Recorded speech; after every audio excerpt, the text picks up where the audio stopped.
Welcome back to our studies in Isaiah. 이사야서 공부에 돌아오신 여러분 환영합니다. We are right in the midst of the book of Emmanuel. 지금 임마누엘의 책을 계속해서 공부하고 있는데요. Just to catch us on the context here, 전체적인 문맥을 다시 한번 우리가 보기를 원하는데 the book of Emmanuel is what we call a very unique section of Isaiah. 이사야서 전체를 봤었을 때의 이 임마누엘의 책이라는 부분은 굉장히 독특한 그런 부분입니다. It takes us from chapter 7 to chapter 12. 그래서 이사야서 7장에서 12장까지인데요. And in chapter 7, we saw the need for Emmanuel. 7장에서는 우리에게 임마누엘이 필요하다는 것을 보았고 We see different people competing with each other for the sovereignty over Israel. 그래서 전체적인 질문을 우리가 항상 던져야 될 것이 무엇이냐면은 누가 과연 주권자인가, 통치자인가에 대한 질문을 하는 게 중요하다고 말씀드렸죠. And each one of these competitors proved to be very, very unworthy of sitting on the throne of David. 예, 그래서 이 다윗의 그 보좌에 앉아 있는 후손으로서 보좌에 앉아 있는 그 통치자 중에서 정말 그 진정한 통치자가 없다라는 것. 그러니까 서로 막 그 자리를 갖다가 차지하려고 애를 쓰는데 진정한 통치자를 우리가 볼 수 없다는 것을 보았습니다. The first candidate was King Ahaz. 그래서 첫 번째 캔디데이트는 아하즈 왕이죠. He is a descendant of David, and he had a physical right to sit on that throne. 예, 아하즈는 다윗의 후손으로서 그 보좌에 앉을 자격은 있었던 것이죠. But he proved himself not just unworthy, but untrustworthy. 예, 그래서 이 아하스 왕은 그러한 권리는 다윗의 후손이기 때문에 그 자리에 앉아 있을 수 있는 권리는 있었지만 전혀 적합하지도 않았고 그 다음에 정말 믿을 수 없는, 신뢰할 수 없는 왕이라는 것을 보았습니다. When Jerusalem faced a crisis, Ahaz did not listen to God's prophet Isaiah. 예, 왜 그러냐면은 이사야 선지자가 이 예루살렘이 굉장히 큰 위기가 임했을 때 이사야 선지자를 통해서 하나님의 말씀을 아하스 왕은 완전히 무시했기 때문이죠. And he formed a plan of his own, which was disastrous. 네. He brought in the second possible candidate, and that's the king of Assyria. 그래서 실제로 그 하나님의 말씀을 듣지 않고 아하스 왕은 자기 생각대로 조치를 취했는데 결국에는 그 새로운 통치자가 이제 이 땅을 점령하게 되는 것, 아수르의 왕이라는 것을 우리가 또한 보았습니다. We're going to look in this session today. We're going to look a little bit more at the king of Assyria. 그래서 이번 세션에서는 이 아수르 왕에 대해서 좀 더 자세히 보겠습니다. But in the middle of those people competing for the throne of Judah was a person who the text calls Emmanuel.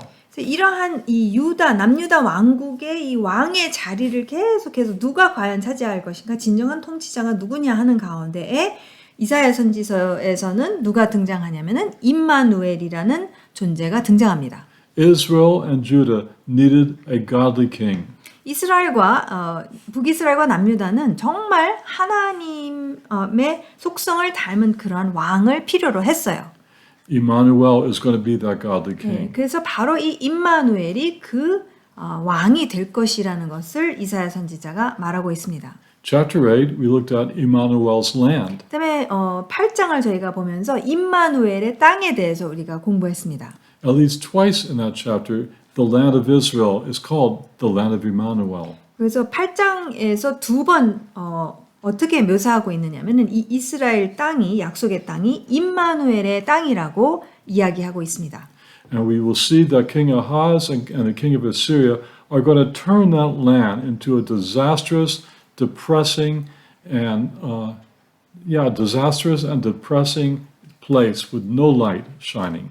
근데 지금 이 아하스 왕도 그렇고 남유다 아하스 왕도 그렇고 아수르 왕도 그렇고 이 땅을 결국 완전히 초토화시키고 황무지로 만들어서 짙은 흑암이 이제 임할 것이라고 이제 말씀하고 있습니다. In our last session, we looked at Isaiah's brilliant transition from chapter 8 into chapter 9, from the darkness to the light. 그러면서 이사야서 9장, 그러니까 8장에서 9장으로 넘어가는 그 본문 말씀에서 이사야 선지자가 이 짙은 흑암에서부터 위대한 빛으로 완전히 바뀌어지는 것에 대해서 그런 전환이 있는 것을 우리가 9장으로 넘어가면서 봤죠. Then in the latter part of chapter 9 and through chapter 10, we see the judgments that Emmanuel will give to these wicked kings and all of the unworthy people of Judah. 예, 그러면서 이제 9장 뒷부분에서 10장까지 넘어가는 것을 보게 되면은 임마누엘이라는 이 왕의 심판이 어디에 임하냐면은 결국 이 사악한 왕들, 그러니까 남유다의 왕이기도 하고 또 아수르 왕에게 임할 것이라는 것을 우리가 말씀에서 보게 됩니다. At the end of chapter 10, we're going to look at another one of Isaiah's brilliant transitions to talking about the kingdom of Emmanuel in chapter 11. 예, 그러면서 10장에서 11장으로 넘어가게 되는데 굉장히 놀라운 전환이 일어나는 것을 또 보게 될 것이고 11장에서는 임마누엘의 왕국에 대해서 보게 될 것입니다. Then in chapter 12, Isaiah just has a whole chapter of praise to Emmanuel. 그 다음에 마지막으로 12장에서는 이사야 선지자가 이 임마누엘을 향한 찬양, 그냥 그 한 장이 그냥 찬양입니다. Now, many people who have studied the Bible for a long time, especially Isaiah, know very well the amazing messianic prophecies that this book contains. 그 성경 공부를 굉장히 많이 하신 분들, 특별히 이사야 선지서를 공부하신 분들은 이사야 선지자 안에 이 메시아에 대한 그 예언이 굉장히 많다라는 것을 잘 알고 계시죠. We looked at two of those prophecies so far. 지금까지는 지금 메시아에 대한 예언 두 개를 살펴보았습니다. The birth of Emmanuel and the 임마누엘의 light, 탄생과 and the darkness turning to light. 네, 그 다음에 두 번째는 이 흑암이 빛으로 전환되는 바뀌어지는 것에 대해서 우리가 살펴보았습니다. But I hope we can see so far in our studies that to appreciate and understand these prophecies, we must know the context, the history, and Isaiah's transitions to these prophecies. 근데 제가 바라는 것은 무엇이냐면은 이러한 예언은 많죠. 근데 우리가 많은 경우에 이렇게 예언만 딱딱 따로따로 보는 그런 성향이 있는데 그렇게 보지 않고 제가 바라는 것은 무엇이냐면 이 전체적인 문맥 속에서 이러한 예언들이 왜 주어졌으며 그래서 더욱더 그 예언에 대한 깊은 의미를 저희가 이해하게 되기를 원합니다. Now let's look at chapter 9, verses 1 to 7. 네, 그래서 지금은 이제 9장 1절에서 7절 말씀을 함께 보기를 원합니다. We started this last time, but we really didn't finish it. 지난번에 시작을 했는데 이제 마치지를 못했죠. If you could read the first 7 verses, 그래서 please. 1절에서 7절 읽겠습니다. 전에 고통받던 자들에게는 흑암이 없으리로다. 옛적에는 여호와께서 스불론 땅과 납달리 땅이 멸시를 당하게 하셨더니 후에는 해변길과 요단 저쪽 이방의 갈릴리를 영화롭게 하셨느니라. 흑암에 행하던 백성이 큰 빛을 보고 사망의 그늘진 땅에 거주하던 자에게 빛이 비치도다.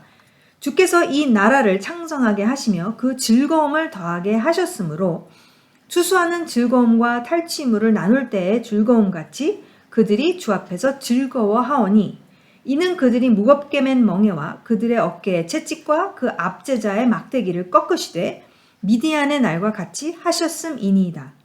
어지러이 싸우는 군인들의 신과 피 묻은 겉옷이 불에 섭같이 살라지리니 이는 한 아이가 우리에게 낳고 한 아들을 우리에게 주신 바 되었는데 그의 어깨는 정사를 메었고 그의 이름은 기묘자라 모사라 전능하신 하나님이라 영존하시는 아버지라 평강의 왕이라 할 것임이라. 그 정사와 평강의 더함이 무궁하며 또 다윗의 왕저와 그의 나라를 굳게 세우고 지금 이후로 영원히 정의와 공의로 그것을 보존하실 것이라. 만군의 여호와의 열심히 이를 이루시리라. 아멘. Amen. So we looked at the beginning of this last week when we saw how because of the oppression of the Assyrians and the idolatry of the Israelites, the whole land of the north became dark. 저희가 지난번에 살펴본 곳은 무엇이냐면은 이 갈릴리라는 북이스라엘 지역의 전체가 이 북이스라엘의 우상 숭배로 인하여 굉장히 흑암으로 덮여졌고 더 나아가 이제 아수르가 또 그 땅을 완전히 초토화시킨 그런 결과로 암울했다라는 것을 보았습니다. Then Isaiah told us that a light is coming, an amazing light is coming. 예, 그런 가운데에서 이사야 선지자가 그 땅 가운데 어마어마한 빛이 큰 빛이 임할 것이라는 것을 말하고 있죠. Isaiah told us the tribal markers to expect this light and also some geographic markers on where we should expect this light. 예, 그래서 이 큰 빛이 구체적으로 지리적으로 어디에 임할 것인지 지파적으로 지파의 땅들을 우리가 살펴보았고요. 1절에서 그 다음에 어떤 지역적인 지리적인 면에서 어디에 이 큰 빛이 임할 것인지를 지난번에 자세히 살펴보았죠. And then we know that this passage is quoted or alluded to by Matthew. 그 다음에 이제 사도 마태가 마태복음에서 이 말씀을 이제 예수님을 말할 때 인용하는 것을 우리가 보았습니다. And it's applied to Yeshua. 예수님이 바로 그 큰 빛이라는 것을 마태가 연결을 시키는 것을 우리가 볼 수 있습니다. As we look at that prophecy that we studied last week, we could see that it all applies clearly to Yeshua the Messiah. 바로 이 모든 예언이 임마누엘에 대한 예언이 그리고 이 빛에 대한 예언이 결국에는 예수님이 그 지역에 계셨고 나사렛이라는 지역에서 그러니까 자라나시고 그 다음에 사역하신 모든 지역이 다 정확히 맞아 떨어지는 것을 우리가 보았습니다. Because Isaiah predicted precisely the geographic area that the light would shine first in. 왜 그냥 대충 우리가 이렇게 맞추는 게 아니라 이사야 선지자가 1절, 2절에서 너무나도 분명하게 지리적으로나 지파적으로 어디에 이 빛이 임할 것인지를 말씀하셨기 때문에 그리고 예수님도 그 정확한 장소에서 자라나시고 또한 사역하셨기 때문에 이것을 억지로 끼워 맞추는 것이 아니라 진짜 예수님이 이제 그 말씀을 완성하셨다는 것을 우리가 볼 수가 있습니다. Now remember that we continually say that Isaiah loves to develop word pictures. 그리고 저희가 처음서부터 이제 이사야 선지자에 대해서 말씀드린 것은 이사야 선지자의 이 워드가 어떤 단어에 대한 어떤 개념들이 계속 이사야 선지서를 통해서 발전된다는 것을 말씀드렸는데 And this word picture of the Messiah being the light is going to be further developed near the end of Isaiah's book. 그래서 이 메시아를 빛으로 지금 묘사라고 하고 있는데 이 빛에 대한 묘사가 이제 이사야 선지자의 선지서의 끝부분을 가게 되면은 훨씬 더 발전이 되는 것을 저희가 보게 될 것입니다. But that's a long time away, and we'll talk about that when we get there. 네, 지금 9장에 있으니까 한참 걸리겠죠. 어쨌든 그 끝부분에 가게 되면은 우리가 자세히 살펴보겠습니다. Now, we go from verse 3 and 4, 3, 4, and 5, and Isaiah is actually continuing the same prophecy, but giving us some more information. 실제로 3, 4, 5절을 보게 되면은 그 같은 예언을 이제 계속하고 있는 것인데 3, 4, 5절을 통해서 더 자세한 정보를 지금 주고 있어요. 그러면서 3절에서 주께서 이 나라를 창성하게 하시며, 그러니까 빛이 임한 나라죠. 창성하게 하시며 그 즐거움을 더하게 하셨으므로 추수하는 즐거움과 탈취물을 나눌 때의 즐거움 같이 그들이 주 앞에서 즐거워하오니 라고 하죠. Now, we know that Yeshua, Messiah, will come twice to the earth. He came once already, and he's going to come again sometime in the future. 저희가 잘 아는 것은 예수님께서 메시아로서 이 세상 가운데 오실 때에 2번 오시는 것을 잘 알고 있죠. 그래서 이미 초림하신 것을 우리가 알고 있고 앞으로 이제 재림하실 것, 다시 오실 것을 우리가 기다리고 있습니다. But we need to remember that the prophets, like Isaiah, do not have any idea about chronology. 네, 근데 여러분 계속해서 말씀드리지만 이 선지자들은 이러한 역대기적으로 어떤 일이 어떻게 일어날 건지, 그러니까 사고 자체를 그렇게 하지 않았다라는 거예요. 그런 식으로 이제 순서적으로 역사적으로 어떻게 될 것인지 그렇게 생각하지 않았다라는 것이죠. He often mixes statements about Messiah's first coming with the second coming, as if they're all going to happen the same time. 예, 그래서 이사야 선지서를 보게 되면은 그 예수님의 초림과 재림에 대해서 그 순으로 이렇게 얘기하지 않고 그것을 동시에 얘기하면서 그게 마치 한 번에 일어날 것인 것처럼 이제 그 예언하는 경우를 우리가 많이 볼 수가 있어요. So here he tells us that because of Messiah's presence, because of the presence of the light, the nation's joy is going to increase. 예, 지금 이사야 선지자는 그 빛이 임하였기 때문에 그 빛이 너무나도 강하게 바라고 있기 때문에 그 열방이 기뻐할 것이라고 이제 예언하고 있습니다. We know that in Messiah's first coming, Israel was not a very joyful nation. 예, 여러분 잘 아시죠? 예수님께서 초림하셨을 때, 처음에 오셨을 때 이스라엘이 그렇게 예수님의 오심을 그렇게 기뻐하지 않았다라는 것을 잘 알고 있습니다. They were under the yoke of the Romans. 분명히 지금 이스라엘이라는 땅은 로마 제국에 지금 억압되어 있는 상태였습니다. And Israel would be under the yoke of foreign rulers from this point on until 1948. 예, 그러면서 이스라엘이라는 장소는 그런 백성은 그 이때부터 로마 제국 때부터 1948년도까지 계속해서 이방인 열방이 짓밟는 열방이 통치하는 그러한 땅이 됩니다. But the verse 4 tells us why the presence of the light will bring joy to the nation. 그런데 4절 말씀을 보게 되면은 이 빛이 왜 열방에 기쁨을 줄 것인지에 대해서 분명하게 말해주고 있어요. 예, 그러면서 4절에 이는 그들이 무겁게 맨 멍에와 그들의 어깨에 채찍과 그 압제자의 막대기를 꺾으시되 미디안의 날과 같이 하셨음이니이다. 그 빛이 발했었을 때에 이 모든 멍에와 채찍과 압제자의 막대기가 이제 꺾어질 것이라고 예언하고 있는 것이죠. So we see that the coming of the light will not only bring spiritual light to the nation, but is going to relieve the nation of their horrible oppressors. 예, 그래서 실제로 이 빛이 임했었을 때에는 영적인 그러한 해방을 가져다 주지만 뿐만 아니라 지금 계속해서 억압받고 있는 이 상태에서부터의 해방 또한 일어날 것이라는 것을 분명하게 말씀하고 있습니다. And then in verse 6, he begins to tell us some more details about the nature of this light. 예, 그 다음에 6절에 보게 되면은 이 빛의 속성에 대해서 보다 더 정확하게 자세하게 말해주고 있는데요. He's going to call this light by various titles. 예, 이 빛을 묘사하고 있을 때 여러 가지 이런 타이틀을 통해서 묘사하고 있는 것을 우리가 보게 됩니다. These will not be personal names of the light, but these will be descriptions of how he will function. 그러니까 실제로 이 묘사되고 있는 이런 타이틀들은 그분의 이름을 말씀하고 있지는 않지만 사실은 그분이 이행하실 역할에 대해서 보다 정확하게 말씀하고 있어요. So beginning of verse 6, we have another great messianic prophecy. 그래서 6절에서부터 이제 쭉 이 메시아에 대한 예언이 지금 있는 것을 우리가 볼 수가 있어요.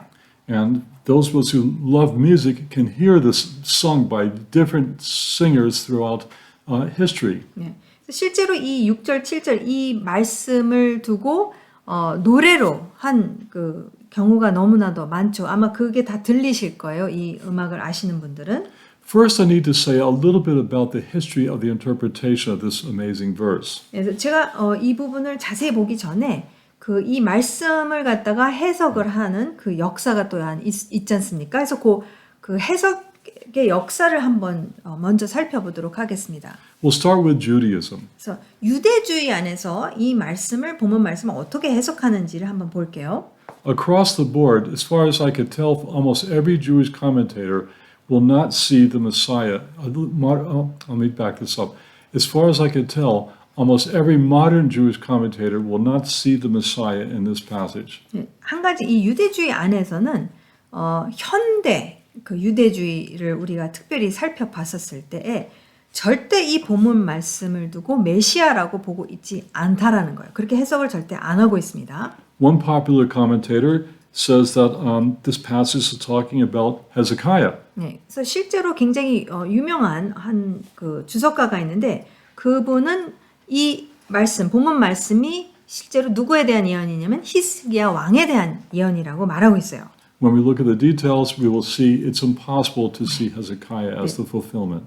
그 자세히 우리가 말씀을 보게 되면 절대로 히스기야 왕이 이 말씀을 성취한 사람이라고 볼 수 없다는 것을 이제 보게 될 것입니다. Another popular Jewish commentator 그리고 또 한 명의 그 굉장히 인기 많은 주석가가 있는데요. doesn't say anything about these titles. He just merely transliterates them.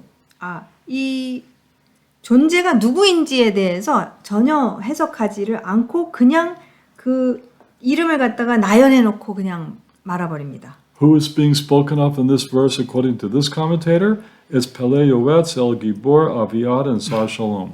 그래서 이 주석가가 이제 해석을 안 한 거야. 해석을 그냥 안 한 채 그냥 그러니까 그 뭐죠? 기묘자, 모사, 전능한 하나님, 영존하신 아버지 이것을 그냥 히브리어로 펠레스, 요에스, 엘, 기볼, 아비아드, 살, 샬롬 이렇게만 남겨뒀다라는 거예요. But this is modern Judaism. 근데 여러분 지금 방금 현대 유대주의에 있는 주석가들에 대한 말씀드린 거예요. And we need to understand that modern Judaism is vastly different from first to second century Judaism. 그러니까 저희가 분명하게 알아야 될 것은 무엇이냐면 현대 유대주의와 예수님 당시 1세기, 2세기 그 당시의 유대주의와 너무나도 현저하게 다르다는 것을 분명히 알아둬야 됩니다. There are major differences in practices, in thinking, and in biblical interpretation. 그러니까 세 가지에 대해서 차이점이 있는데 성경의 해석에 대한 차이점이 있고 그 다음에 실제로 말씀을 삶으로 살아내는 데 있어서에도 그것도 해석에도 들어가겠죠. 그것도 다르고 그냥 생각, 사고 자체도 굉장히 달랐습니다. In many ways, modern Judaism is a reaction against centuries of European Christian persecution. 실제로 현대 유대주의는 수년간 그 유럽 안에서 기독교가 유대인들을 계속해서 핍박해 온 것에 대한 뭐라고 반발이라고 생각하시는 게 굉장히 정확합니다. And because of this, they just simply can't think straight. 그러니까 이게 무조건 기독교를 반박해야 되는 것이 목표가 되다 보니까 이 사람들이 말씀을 갖다가 있는 그대로 보는 것이 굉장히 힘든 거예요. 그러니까 그렇게 볼 수가 없게 됐다라는 거죠. Things were different among Jewish people in the first century. 근데 여러분 1세기 당시 예수님 당시에는 그런 상황이 아니었기 때문에 그래서 그 당시 유대주의 안에 있는 사람들이 성경 말씀과 해석과 삶으로 살아내는 것이 완전히 달랐다는 것을 우리가 알 수 있습니다. Take the Targumim, for example. 예를 들어서 이 타르구밈이라는 것을 우리가 보게 되면 A Targum was an Aramaic translation or paraphrase of the Hebrew scriptures done in the first centuries. 그래서 실제로 이 타르굼이라는 것은 무엇이냐면 이제 그 타르굼은 번역입니다. 아람어 번역 그러니까 히브리어를 아람어로 번역한 그런 번역본이고 이것이 다 1세기 정도에 이루어졌습니다. They represent the common understanding of scripture in that time period. 그래서 실제로 이 타르굼은 히브리 그 고대 히브리 성경을 갖다가 번역한 것도 있지만 거기에 더 나아가 주석을 달았다는 거예요. 그러니까 1세기 당시 말씀을 어떻게 이해했는지 그 주석이 그대로 있기 때문에 이 타르굼을 보게 되면 1세기 사람들은 어떻게 이 말씀을 이해했는지를 우리가 알 수 있다는 것이죠. There's a famous Targum on Isaiah called Targum Yonatan. 그래서 이 이사야서에 대해서 이렇게 타르굼이 있는 번역이 있는 것이 타르굼 요하나탄이 있습니다. It is suggested that this Targum began to be popularized in the first century before Yeshua. 그래서 실제로 이 번역본이 굉장히 인기를 끌게 됐는데 굉장히 사람들이 많이 사용하고 읽혀지는데 예수님 탄생 전부터 이미 이 타르굼 요하나탄을 많이 사람들이 사용했다는 것을 우리가 압니다.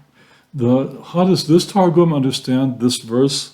그러면 우리가 이 타르굼에서 이 이사야서 6장 말씀을 어떻게 이해하고 있는지를 그렇다면 1세기 그 전부터 이미 어떤 생각을 갖고 있는지 이해하고 있는지 알 수가 있겠죠. Translating the Aramaic Targum into English, we have this. 그래서 이 아람어 타르굼을 영어로 번역하게 되면은 이렇게 지금 번역이 되고 있습니다. And there was called his name from old, Wonderful Counselor, Mighty God, He who lives forever, the Messiah in whose days peace shall increase. 그러면서 어떻게 번역이 되냐면은 옛부터 어디죠? 6절. 네, 옛부터 그 이름이 있으신 분인데 그의 이름은 기묘자 맞습니다. 원더풀 카운슬러가 기묘자죠. 그 다음에 영존하시는 아버지도 있고, 그러니까 아버지라고는 표현은 안 썼어요. 그러니까 영원하신 분, 그 다음에 전능하신 분, 기묘자. 그러면서 뭐라 그러냐면 뭘 더하냐면은 메시아, 안에서 평강이 계속될 것이다. 평강이 계속해서 커질 것이다. 라고 메시아를 집어넣었습니다. Did you hear what he said? He considers this verse to be talking about the Messiah. 그러니까 지금 이 사람들이 그러니까 1세기 전 이 사람들은 그러니까 주전 1세기죠. 주전 1세기의 사람들은 이 이사야 선지자의 이 예언이 메시아를 두고 이야기했다는 것에 대해서 정확하게 이해하고 있었다는 것을 우리에게 지금 보여주고 있는 것이죠. Well, we agree, of course. 예, 그래서 우리는 반드시 그것이 맞다고 동의하고 있는 것이죠. So what does this verse say about the Messiah? 예, 그러면은 이제 이 말씀이 이 구절이 메시아에 대해서 뭐라고 말씀하는지 우리가 살펴보겠습니다. First it says, A child will be born to us, a son will be given to us. 이는 한 아기가 우리에게 낳고 한 아들을 우리에게 주신 바 되었는데 라고 하고 있죠. We could only assume that Isaiah is talking about that son who was supposed to be born according to Isaiah 7:14. 그래서 우리는 그러니까 이사야 선지자 당시에는 이사야 선지자에게 있어서 7장 14절 말씀에 예언된 그 아기에 대해서 다시 한번 이야기하고 있다라는 것을 우리가 추측할 수가 있어요. So we're talking here about Emmanuel. 그러니까 이 임마누엘에 대해서 이야기하고 있다는 것, 이사야 선지자도 그렇게 이해하고 있다는 것을 우리가 알 수가 있습니다. And it tells us at this point that Emmanuel is going to be born like any other human being. 예, 그래서 6절 말씀에는 이 임마누엘 이 통치자가 결국 다른 인간과 똑같이 탄생하게 될 것이다라는 것을 분명하게 말씀하고 있습니다. Isaiah 7:14 told us there would be a little difference between his birth and other normal human beings. 예, 이사야서 7장 14절 말씀에서는 한 가지 좀 다른 부분이 뭐냐면은 다른 인간과는 좀 다르게 그분의 탄생하심은 좀 독특할 것이다라고 이야기하고 있습니다. His birth will be miraculous. He'll be born of a woman who had not had relations with her husband. 예, 그러니까 굉장히 기적적인 탄생을 하게 될 것이라는 것이죠. 결국에는 처녀가 잉태하여 전혀 남편과 관계를 맺지 않은 상태에서 아기를 낳게 된다라는 예언의 말씀이 있습니다. Only people who say that God cannot do miracles reject that interpretation. 예, 그러니까 결국 하나님은 기적을 베푸실 수 없다라고 생각하고 믿고 있는 사람들에게만 사실 이 7장 14절 말씀은 아니다라고 그렇게 거부하고 있는 거죠. But I would like to add that if we object to Messiah being born miraculously, then we have a lot of problems with how Isaac was born from Sarah. 예, 그러니까 만약에 우리 메시아께서 기적적으로 탄생하셨다는 것을 거절하게 되면은 상당히 많은 문제로 이제 꼬여 들어가게 되는데 그러면은 이삭도 사실 기적적으로 탄생했죠. Remember, when God told Sarah she's going to have a baby, she and Abraham both laughed. 예, 기억하시죠? 하나님께서 아브라함에게도 그랬고 사라에게도 아들이 있을 것이다. 아들을 사라가 낳을 것이다라고 얘기했을 때 두 사람 다 웃었어요. She was clearly beyond the age of childbearing. 예, 아이를 낳을 수 있는 그 기간을 벗어난 그런 상태였기 때문에 그냥 웃음이 나왔던 것이죠. But there's Isaac. 근데 이삭은 분명히 탄생했습니다. So, if we can accept the miracle of Isaac's birth, we can certainly accept the miracle of Emmanuel's birth. 그러니까 이삭이 기적적으로 탄생했다는 것을 우리가 받아들인다면 메시아께서도 기적적으로 탄생하셨다는 것을 받아들이는 것이 그렇게 큰 문제가 될 수가 없어요. Then the second phrase in verse 6, 네, 두 번째 이제 어떠한 타이틀을 말씀하시냐면 the government will rest on his shoulders. 그의 어깨에는 정사를 메었고라고 묘사하고 있습니다. Here Isaiah is clearly saying to us, God is going to solve the problem of the sovereignty of Israel. 그래서 지금 분명히 이사야 선지자는 이 예언의 말씀을 통해서 이야기하고 있는 것이 무엇이냐면 이스라엘의 통치자의 이 문제는 이분으로 완전히 해결이 된다라는 것을 말해주고 있죠. In Emmanuel, God will have one who is qualified physically and spiritually to sit on the glorious throne of King David. 예, 다윗 왕의 그 보좌, 하나님께서 다윗 왕과 또 언약을 하신 게 있죠. 그 자리에 앉을 수 있는 영적으로도 적합하고 육적으로도 모든 조건이 맞춰지는 그러한 임마누엘이라는 분이 결국에는 그 자리에 좌정하게 되고 통치하게 될 것이다라는 것을 말씀하고 있는 것이죠. The next phrase of verse 6. 그 다음에 6절에서 또 그 다음을 보게 되면은 His name will be called, and it has 4 different names. 예, 그래서 그의 이름은 하면서 4개의 이제 이름들이 이제 묘사되고 있습니다. Remember, in Hebraic thought, a person's name is not necessarily like I'm Ariel and she's Youngson.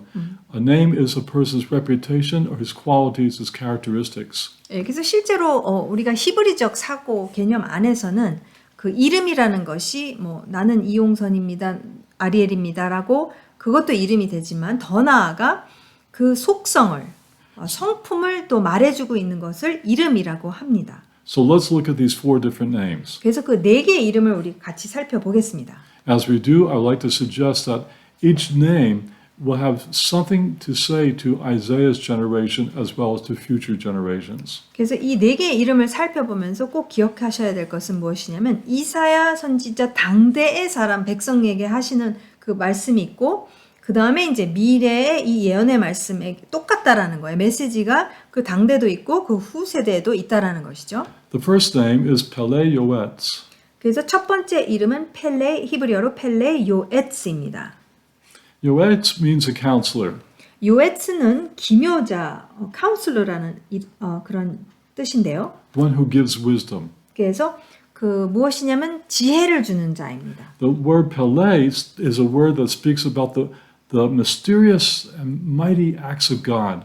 그래서 이 펠레라는 단어는 하나님의 그 역사하심에 있어서 우리가 그러니까 다 알 수 없는 미스테리한 것이 굉장히 많죠. 그래서 그 하나님의 역사 가운데 그런 미스테리어스한 그런 하나님의 역사하심을 두고 말합니다. So Emmanuel, when he is born and when he grows up, he will be one whose counsel is a wonder, miraculous counsel. 네, 그래서 지금 이 임마누엘이 자라나서 어른이 되었을 때 어떠한 분이냐면은 결국 하나님의 그러한 모든 지혜를 갖고 계시는 His counsel and wisdom will be miraculous acts of God beyond human grasp. 예, 그리고 그분이 행하시는 모든 행위는 하나님으로부터 그 역사하심이라는 것이고 또 사람의 그 이성으로는 다 이해할 수 없는 너무나도 방대한 그러한 분이라는 것을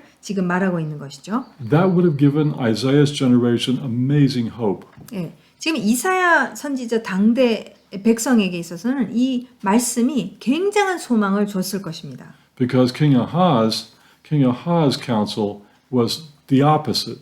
예, 왜냐하면은 아하스 왕의 모든 그 어리석음이라고 말할 수 있죠. 완전히 반대되는 그러한 선택과 그런 행함으로 움직였기 때문에 굉장한 소망을 가져다 줬을 것입니다. His so-called wisdom got Israel and Judah in immense trouble. 예, 사실 아하스 왕의 그 어리석음이 바로 망하게 하는 북이스라엘과 남유다를 통치적으로 다 망하게 하는 그러한 선택이 됩니다. Embedded in this term Pele Yoetz is also we see that the wonder counselor is going to partake of the very nature of God Himself in order to have such counsel. 예, 그래서 사실 이 펠레 요에츠라는 그러한 그 기묘자라고 이제 번역이 됐는데 결국 이분은 하나님의 모든 것을 가져야지만 그러한 이적과 기사를 베푸는 것뿐만이 아니라 굉장한 지혜로 역사할 것이기 때문에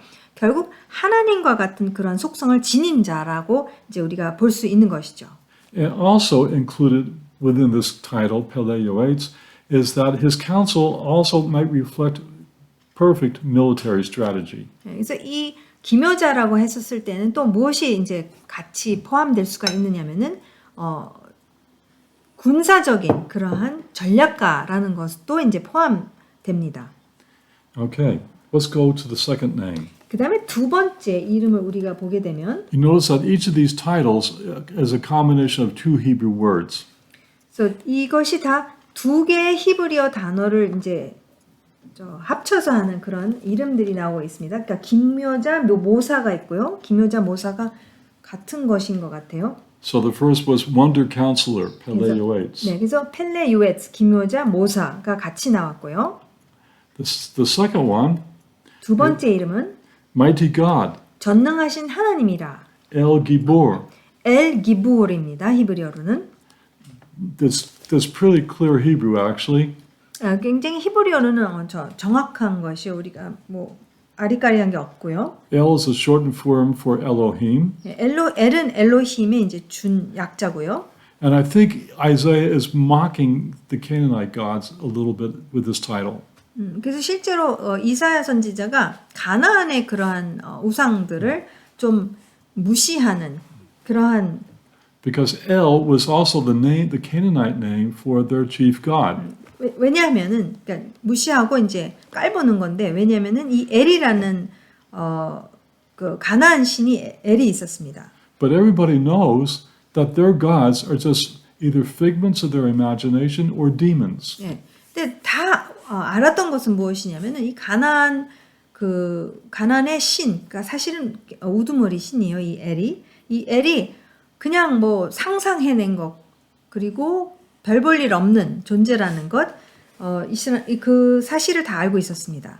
But Emmanuel will be God. 예, 근데 이 임마누엘이라는 분은 진짜 하나님이라는 In 것이죠. fact, that's what his name means, God with us. 예, 그래서 실제로 임마누엘은 하나님이 우리와 함께 하시다라는 뜻을 갖고 있지 않습니까? 그러니까 진짜 그분은 진짜 하나님이라는 것이죠. So notice now we have two expressions of the nature of the child that's going to be born. 예, 그래서 앞으로 탄생할 그 아들의 그 속성, 성품은 어떨 것인지 이제 두 가지를 말해주고 있습니다. He's going to be born to us. He will be a real human being. So that talks about his genuine humanity. 예, 그래서 분명히 이 아이가 탄생하게 될 것이라고 말하고 있기 때문에 정말 인간의 모습을 하고 있을 것이다라는 것을 우리가 살펴봤죠. But in some miraculous way, he's not going to just be a normal human being. He's going to be God who took upon himself human flesh. 예, 근데 너무나도 놀라운 것은 어떻게 이것이 이루어졌는지 알 수가 없죠. 우리는 사람이기 때문에. 그러나 기적적으로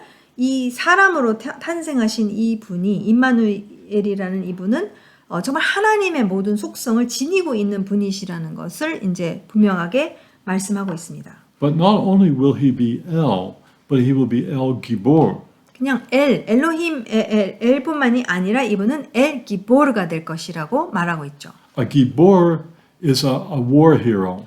실제로 이 기보르는 전쟁의 영웅이라고도 볼 수가 있어요. For example, we know about David's bodyguards. They called his mighty men. 그래서 우리가 잘 아는 것은 예를 들자면은 다윗의 그 부하들을 어떻게 불렀냐면은 이 타이틀을 줬다는 거예요. They're called Giborim. 네, 기보림이라고 하고 있습니다. It's the same word. 똑같은 단어예요. In a humorous way, in modern Hebrew, the word Gibor is often a word to use for men. 네, 그리고 현대 히브리어 안에서 이 기보르라는 단어는 남자들을 그냥 일상 부를 때에 이제 기보르라고 합니다. When a person has to go and use the loo, for example, 예를 들어서 화장실을 쓸 때, the men's room is called Giborim. 네, 그래서 이 남자 화장실을 뭐라고 부르냐면 기보림이라고 이제 부릅니다. I think that's rather humorous because in this original context here, it's talking about not just normal human beings. 네, 그래서 사실 조금 이제 현대 히브리어로는 이게 조금 우스꽝스러운데 왜냐면은 원래 이제 이 사용되어졌던 이러한 이 단어는 이제 진짜 영웅, 전쟁 영웅 그리고 그러한 진짜 전쟁에 능한 자들을 두고 말할 때 이제 그렇게 불렀다는 것이죠. Notice here the second emphasis in this. We saw a little in the first name. Now in the second name, the emphasis on being strong and mighty in battle. 예, 그래서 첫 번째는 이제 하나님이라는 것, 엘로힘이라는 것을 봤지만 이 기브르라는 두 번째 단어를 통해서는 정말 특히 이 전쟁, 싸우는 데 있어서는 정말 전능하신 자라는 것을 분명하게 말해주고 있어요. For Israel to survive is going to need such a leader. 예, 근데 지금 그러니까 이 남유다의 그런 상황을 갖다가 생각했었을 때는 진짜 그런 리더가 너무나도 필요했던 거예요. 정말 전쟁에 능한 자가 필요한 상태였기 때문에 굉장한 소망을 가져다 줬겠죠. The king will have God's true might about him to defeat all of Israel's enemies. 그러니까 이 왕은 어떠한 존재냐면은 하나님의 전능하심을 다 지니고 있는 존재로서 정말 이스라엘의 모든 원수를 다 이길 수 있는 기꺼이 이길 수 있는 그러한 분이라는 것을 지금 말해주고 있습니다. third name. 세 번째 이름을 우리가 또 보게 되면은 He's called Peleioetes El Gibor. The third name is Aviad. 네, 그래서 첫 번째 이름은 바로 펠레요에츠를 받고요. 두 번째 이름은 엘기보를 받고 세 번째 이름은 영존하시는 아버지라 해서 아비아드입니다. All the names that we see here in this verse are two Hebrew names. 그래서 실제로 이 이름들을 보게 되면은 히브리어 단어 두 개를 사용해서 지금 쭉 묘사하고 있는데요. This is one word in Hebrew, but it's a compound word. 그래서 실제로 이 아비아드는 두 단어에서 이제 합쳐진 것입니다. Avi is my father. 아비는 나의 아버지라는 의미를 갖고 있고요. Ad is eternal. 네, 아드는 영원하다. So how can this be? How can Emmanuel be both a child who's born and also God, but also the Father?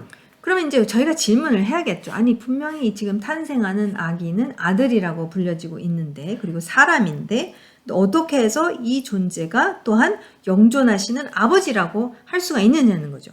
We need to know that the word Avi, my father, or Av, father, it has a wide variety of connotations in Hebrew. 저희가 반드시 여기서 알아야 할 것은 무엇이냐면 이 아브라는 아버지라는 이 단어 또는 나의 아버지라고 했었을 때에 히브리어 안에서는 그냥 직계 아버지만을 이야기하는 것이 아니라 굉장히 다양한 그러한 의미를 내포하고 있습니다. Father is not just the one who, together with our mother, created us.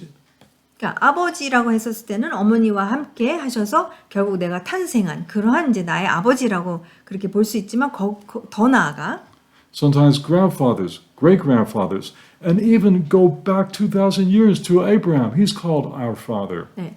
그러니까 히브리적 개념 안에서는 아버지라고 그랬었을 때는 아비라고 그랬었을 때는 나의 직계 아버지라고도 볼 수 있지만 할아버지, 증조할아버지, 고조할아버지 심지어는 2000년을 더 내려 3000년까지 내려가서 아브라함을 나의 아버지라고도 충분히 할 수 있습니다. Sometimes a tribal leader was called father.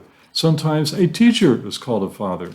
그리고 지파 안에서의 지파의 리더도 아버지라고 불렀고 또한 스승 제자 관계에 있어서 제자가 스승을 아버지라고 또 불렀다라는 거죠. And sometimes the king was called the father. 심지어는 왕도 이제 때때로 아버지라고 그렇게 부르기도 했다는 것입니다. Also, the word father could be understood as the source or originator. 더 나아가 아버지라고 했었을 때에는 그 영원한 것의 그 원천이라고 그렇게 볼 수가 있습니다. So in this phrase here in verse 6, we have Aviad. My father is the originator or source of eternity. 예, 그래서 이 6절에서 영존하시는 아버지라 했었을 때는 나의 아버지는 어떤 분이시냐면은 이 영원한 것의 원천 그 자체이시다. 그것을 영원한 것의 시작이시다라고 사실 말하는 것입니다. We may want to compare that expression with John chapter 1, 네, 이 표현을 이제 요한복음 1장이랑 우리가 같이 비교해서 본다면 where Yeshua the Messiah is described as the creator. 네, 바로 사도 요한은 예수님이 결국 창조주라는 것을 분명하게 말하고 있죠. But for Isaiah's immediate context, Aviad would have told the people that the king is to be their protector and he will rule eternally. 네, 그래서 그 예수님의 오기 이전에 이사야 선지자 당대의 사람들은 이렇게 이야기했었을 때 아비아드라고 했었을 때에는 왕이 결국 그 백성을 보호하는 그러한 분이고 그리고 영원히 통치할 것이라는 것을 이제 말해주고 그렇게 이해를 했을 것입니다. Plus one more connotation of this term. 그 다음에 더 나아가서 이제 마지막 하나 더 그 어떤 의미를 갖고 있었냐면 Isaiah is telling the people that their king, Emmanuel, will relate to his people with paternal compassion. 네, 지금 이 임마누엘 이 왕은 어떤 분이시냐면 아버지로서 정말 백성을 향해서 아버지의 그 긍휼하심을 갖고 백성을 측은히 바라보고 계신다라는 그러한 의미를 갖고 있다는 것이죠. So we have Peleioetes, El Gibor, Aviad, and finally Sar Shalom. 네, 그래서 우리가 지금까지 펠레요에츠, 엘기볼, 아비아드, 그 다음에 마지막 네 번째가 사르 샬롬입니다. The word sar, oh, well, let's start with shalom, everybody knows. 네. 이 평강의 왕 했었을 때 샬롬 여러분 다 뜻이 무엇인지 아시죠? It means peace, 평강이라는 의미를 갖고 있습니다. both internal peace or without the absence of war externally. 그러니까 샬롬이라고 했었을 때는 내면적인 그런 평강을 말해주고 있고 또한 외부적으로 전쟁이 없는 상태, 진정한 평화의 상태를 또한 말해줍니다. It means well-being. 또 웰빙도 의미하고 할 수 있고요. It means wholeness. 그 다음에 온전함 또한 의미합니다. The word sar is a little more difficult to ascertain. 여기서 이 사르라는 왕 평강의 왕 했을 때 그런 왕이라는 그런 의미를 갖고 있는데 이제 조금 분명하지는 않아요. I think if we put these two together, we could see that Emmanuel is going to be the one who will be in charge of giving us wholeness and peace for 그래서- all who trust him. 어쨌든 이 사르는 리더를 말하고 있기 때문에 이 임마누엘이라는 분은 어떤 분이시냐면은 정말 우리에게 온전한 평강을 내면적으로나 외부적으로나 우리에게 주시는 그러한 분이라는 것을 확실히 알 수가 있습니다. Because the word sar, loosely speaking, can refer to somebody who's in charge of something, like a prince or a ruler. 네, 그래서 이 사르라는 단어는 왕자도 되고 왕이 될 수도 있고 지도자, 그러니까 지도자를 말하는 그런 단어이기 때문에, 그러니까 이 지도자는 어떤 분이냐면은 우리에게 온전한 샬롬을 가져다 주시는 분이라는 것을 우리가 알 수가 있습니다.